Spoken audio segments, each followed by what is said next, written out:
Bonjour et bienvenue sur DigiSchool, je suis Clément, votre enseignant en japonais et aujourd'hui nous allons poursuivre avec la sémantique du conditionnel en bas.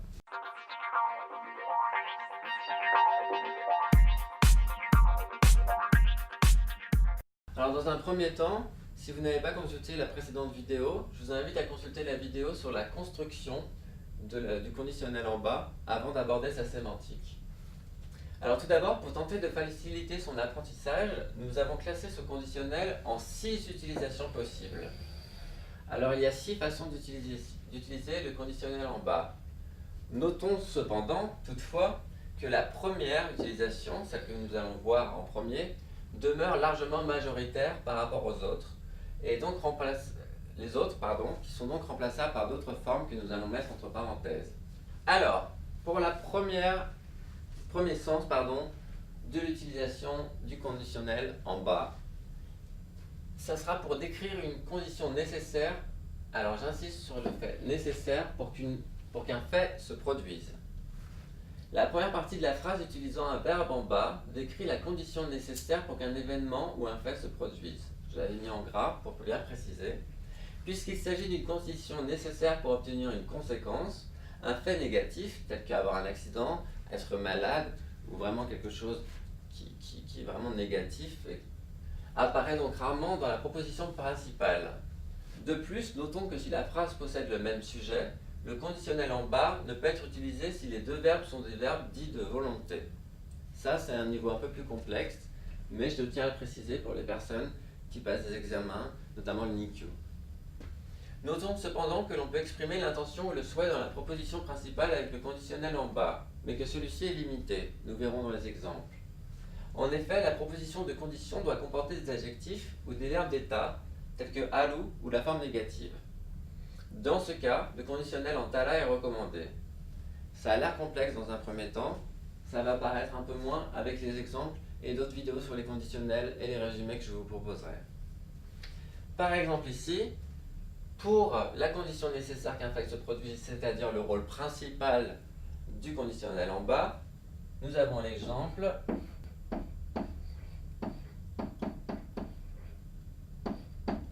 alors, kanojo ga ikeba, watashi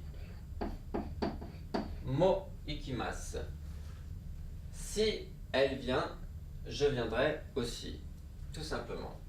On peut aussi l'utiliser dans le cas, le conditionnel en bas, d'une condition universelle. Il est alors similaire au conditionnel auto que nous avons étudié précédemment. Par exemple, toshi o toreba karada ga yowaku narimasu. Lorsque l'on prend de l'âge, le corps devient faible. On peut l'utiliser en troisième pour une habitude ou une répétition. C'est alors encore similaire au conditionnel auto. Vous pouvez utiliser les deux. Nous avons ici l'exemple Haha wa parie ikeba itsumo omiyage. Ici c'est une lecture particulière, c'est un souvenir, un omiyage. O katte kimashita.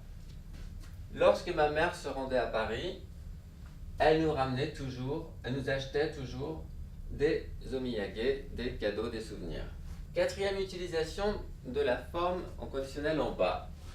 La condition éventuelle. Dans ce cas-là, elle est similaire alors au conditionnel en tala, bien qu'on favorisera le tala comme nous le verrons dans d'autres leçons.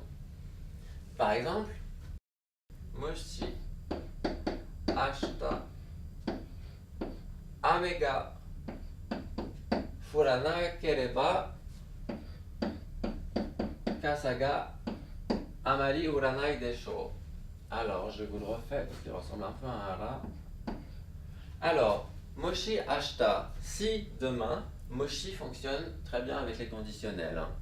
Moshi ashita, si demain, amega furanekereba, si demain il ne pleut pas, kasa, les parapluies, ga, amari uranai desho. Il se peut, desho c'est une certitude plus que 50%, probablement que les parapluies ne se vendent pas. Cinquième utilisation, pour une condition non remplie exprimant un fait non réalisé.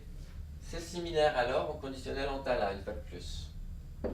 Par exemple, okane ga areba kao no daru keredo. Si j'avais de l'argent, je l'achèterais. Keredo, c'est histoire de dire mais, de finir la phrase. Mais il ne finit pas la phrase. C'est l'équivalent des 3 petits points. Enfin, dernière utilisation, on peut l'utiliser pour un conseil. Ici, nous avons sensei, le professeur, ni gomen nasai to ieba.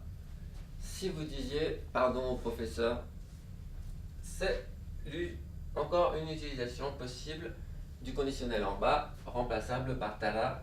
En conclusion, nous vous rappelons que le conditionnel en bas est utilisé majoritairement pour la raison A, c'est-à-dire la condition nécessaire, et que si vous vous sentiez quelque peu perdu au milieu de ces échanges sémantiques, ce que je peux comprendre vraiment au niveau du conditionnel, nous vous rappelons que nous vous proposerons un récapitulatif dans cette vidéo pour vous aider plus facilement à vous référer au conditionnel japonais dans une situation contextualisée. C'est-à-dire que des vidéos vont être créées pour vous aider à vous repérer dans les conditionnels et je vous invite à les consulter. En conclusion, c'est tout pour le conditionnel en bas. C'est une conditionnelle qui est assez dure à aborder. J'espère en tout cas que cette vidéo vous aura aidé et je vous dis à très bientôt sur DigiSchool.